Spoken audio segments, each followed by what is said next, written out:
Assassin's Creed Black Flag is a fan favorite in the franchise. People who love Assassin's Creed love it, and people who love pirate games love it. People have always asked for a sequel to the storyline, and today we're going to bring you more of that sequel. You see, Ubisoft has decided to continue the game in a sequel, which is being told through Webtoons. It's not out of the ordinary for Ubisoft to continue a game in a comic book. We've brought plenty of them to you here at the channel. So today we're going to cover Assassin's Creed Black Flag, The Lost City, chapters 2 and 3. The only things you really need to know is that our main character is named Noah. He was tricked by Abstergo into going into the Animus to be in the body of Edward Kenway. And outside of that, you just need to know the basics of Assassin's Creed. I hope you guys enjoy. As he finally synchronized up with Edward Kenway, the world around him rebuilt itself, and Noah realized that he was right back where he was taken from. As everything gets clear, Noah looks through the eyes of Edward, stating that this is Sinetto Square, but it looks different, and everyone is dressed differently. This thing is stating that he is in the year 1725. And that I'm Edward Kenway. Who's that? As the synchronization completes, Edward pulls out a note, and it reads that there was a man known as John Young, who is a navigator for the East India Company that claims to have seen the lost ruins of the Khmer Kingdom firsthand. The ruins are referred to by the local natives as the Lost City, or the land of those who came before. Edward puts the paper back in his pocket, stating that it's a real stroke of luck that his contacts got their hands on such a revelation. He has to find the lost Khmer Kingdom before the Templar Order gets to it first. Can't let them steal something so precious. But as Edward talks, as a flicker, and Noah asks, Templar Order? Who are they? Edward stops by a tavern frequented by the East India Company sailors in hopes of finding John Young. He asks for the bartender, and the bartender has no problem pointing out the drunken man. He says that he came into a whole lot of cash recently and he blew it all on gambling like an idiot. Edward tips the barkeep for the information and wanders over to John, telling him that there's something that he'd like to discuss with him. Still in his drunken stupor, John falls back, beginning to throw empty bottles, shouting, I already told them that I'm going to pay them back. Edward dodges the bottle, stating that he doesn't care about some debt, he just has some questions about. But before he could finish, John begins to yell out, This man is trying to kill me! Some of the patrons get up asking what seems to be the problem, and Edward laughs. I'm not looking for any trouble. Now, at that moment, John jumps to his feet, tackling into Edward, making a break for the exit. More of the men surround him, and Edward sighs. Well, this certainly took a turn. But as Edward gets ready to fight, Noah asks, What is going on? I can't fight. What should I do?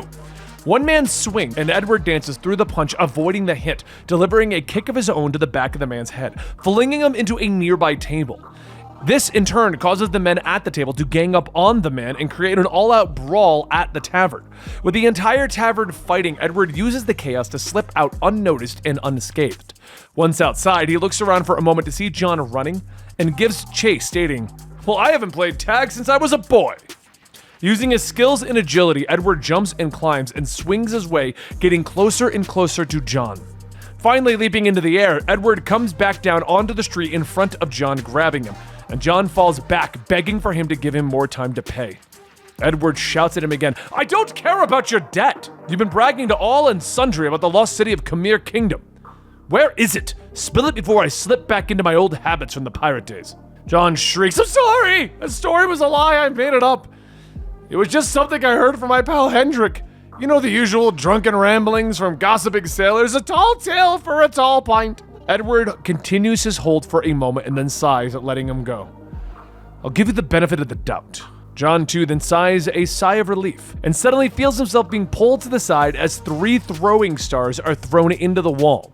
Edward doesn't even look back, motioning to the masked men walking towards them, stating, That's another question I need your help with. Do you know them? John yells out, Of course not! I've never seen them before! Maybe they're off to some kind of masked ball that we're not invited to. Edward finally looks back. That would be a crying shame. Another throwing star is sent John's way, but before it could hit him, Edward throws out his arm, catching it with his arm guard. Are you alright? Edward laughs, pulling the throwing star out. Of course. And more importantly, you must have done something to really piss them off. But don't worry, I'll handle this. In exchange, you're going to take me to this Hendrik. As the hidden blade springs out, Edward charges in. Noah watches, stating that it's one person against 3 ninjas. This guy's screwed! Wait, I'm inside this guy! I'm screwed too! More throwing stars are thrown, and Edward deflects them, clashing with one of the masked men, knocking him down with a single punch. The second masked man steps up, but Edward kicks a barrel down the alleyway, knocking him out. The third ninja begins to attack, and Edward grabs his pistol, not to shoot, but to use the handle as a club.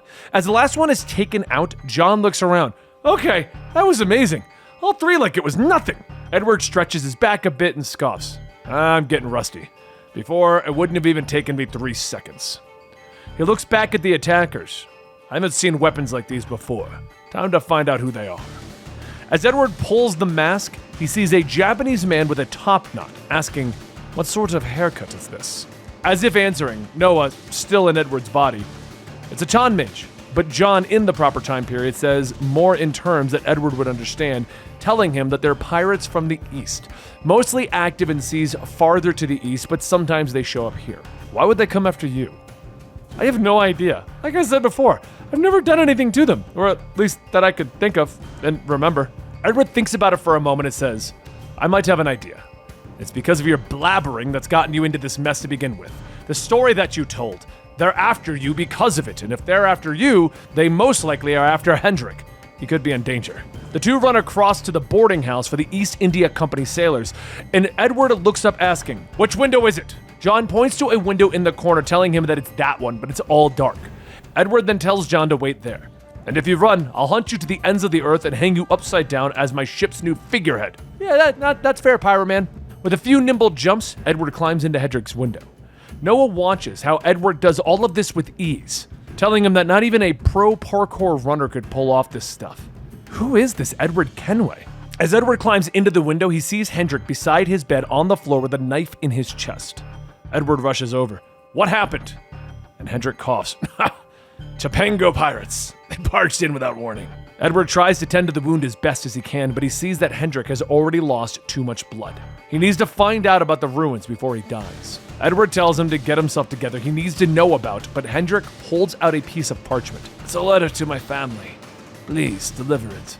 Make sure it reaches them. For a few moments, Edward debates the request, but takes it, stating that he'll deliver it. Now tell me about the ruins. At that moment, there's a flicker that desyncs the connection, and Noah takes control of Edward's body. Do you have any last words for your family? The Animus indicates that the subject is diverging from the actual events due to intense willpower, attempting to resynchronize by bypassing factual information. Hendrik goes on stating that he was a terrible father and husband, that he left them behind to make money, to give them a better life, to tell them that he's sorry. Noah scoffs. No matter how much money you make, it's too late for you to be a good father. No amount of money will fill that empty space a father leaves. But Noah nods. I'll tell them, and Hendrik tells him thanks. As the sync lines back up, Noah loses control and Edward is back in control of his own body, with Hendrik stating that he feels that he can tell him about the ruins. It's called Angkor, those who came before. There's a tower. The top of the tower faces the sun, and that's where you'll find the peace. As Hendrik's coughing gets worse, he takes one final breath before passing, and Edward grips the paper, stating, Confound it! It's mischief to leave behind a riddle as your dying words, but I'm grateful all the same. At that moment, the door is kicked in as a group of sailors call out to Hendrik, and that's when they see Edward standing over Hendrik's dead body, and they all start pointing. You! Edward stands up. Wait. This isn't what it looks like. The sailors charge in, shouting, Murderer! Get him! And Edward grits his teeth. Curse my infernal luck. And that concludes Chapter 3 of the Black Flag Webtoons. Now, I'm going to try to bring you guys 2 to 3 chapters on a nearly weekly basis here, while also bringing you more Assassin's Creed lore, still covering Sonic, and we're still going to cover Final Fantasy XIV. So if you like what we're doing over here with our gaming lore, which is just a fun passion side project, then please consider hitting that like and subscribe button and joining us here at Eligible Monster, our gaming lore channel. Either way, thank you guys just for watching the video to the ending. I really do appreciate all the support I'm getting over here with the Assassin's Creed videos, and I hope to see you next time.